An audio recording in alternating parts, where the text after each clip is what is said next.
So, we travel around a lot, and different places have different procedures.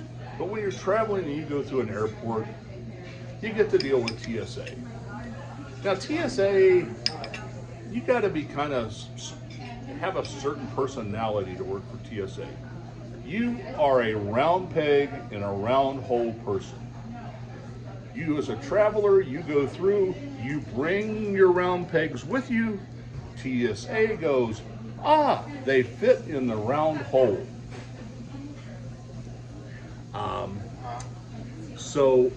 But the one thing you don't want to do is bring a square peg or even a perceived square peg with you. So this story is kind of about a couple of square pegs that me and my wife had on a trip a few years ago. So we decided to visit my wife's late uncle, and he was a character, her Uncle Bill. He lived in Montana, Pearl Harbor survivor, trained some of the first special forces and worked in special forces in World War II. LAPD, one of their first helicopter pilots, 96 years old. This guy was a character, he's a living legend. But a guy like that doesn't stop. And he had reinvented himself at age 96 with a new career. He had become a prairie dog sniper. Because you see, up in Montana, prairie dogs are a big problem with cattle. The holes in the ground break the cow's legs.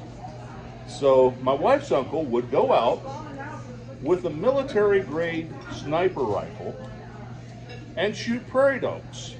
He also had 2 semi-automatic pistols.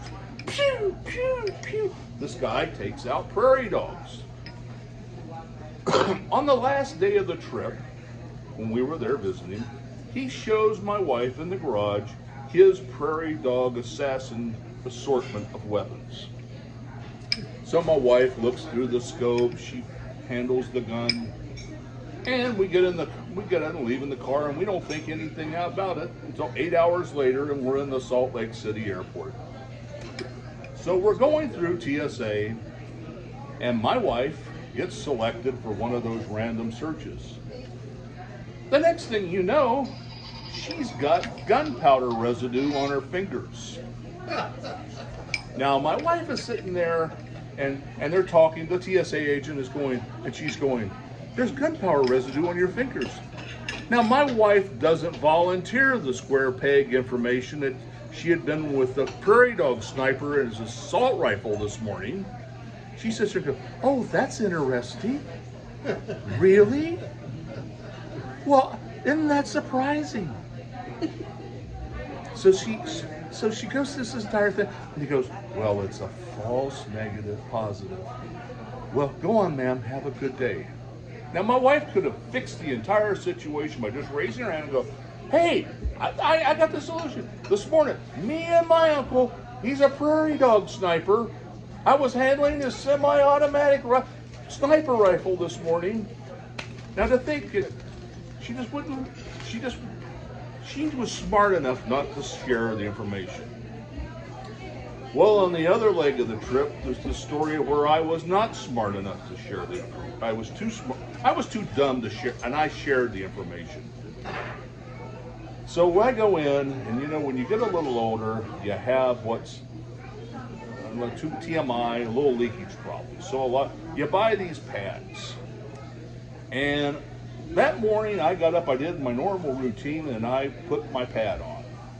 Now normally I go through the monitors you walk through at TSA, I raise my hands above my head, I tell them I got an artificial knee, I got an artificial hip. But this morning, something else showed up, a rectangle over my crotch. There I was, a suspected pee-pad bomber. The guy is wanding me around in a circle around the pad. He's frisking me. And I said, "Sir, I can solve this problem right now. I'm wearing a pee pad. I'm willing to pull it out right now. You can examine it, and we can put it in the trash." Well, this TSA agent, remember, round peg, round circle. You cannot be brandishing a pee-pad of mass destruction at the airport. Right? So at that moment, he does what a good TSA agent does. He calls for a supervisor. The supervisor, he didn't get there by any accident. The first thing he notices is that I have a belt on. Well, that needs to, of course, come off. Now this guy gets, let's say, even more vigorous with the frisking. He's doing this, and my pants start to fall off. He allows me to put one hand on my side, one hand in the air, and I'm looking around. I'm looking for consolation. I'm looking for that one anchor, that one person in my life, my wife. I turn around, and my wife has turned her back on me and is chortling and snickering. So then I had a TSA procedure performed on me that I never had before. And he did warn me, the crotch grapple. So after being grappled, I was finally allowed to pass through. I'm wandering shoeless, beltless, trying to keep my pants up.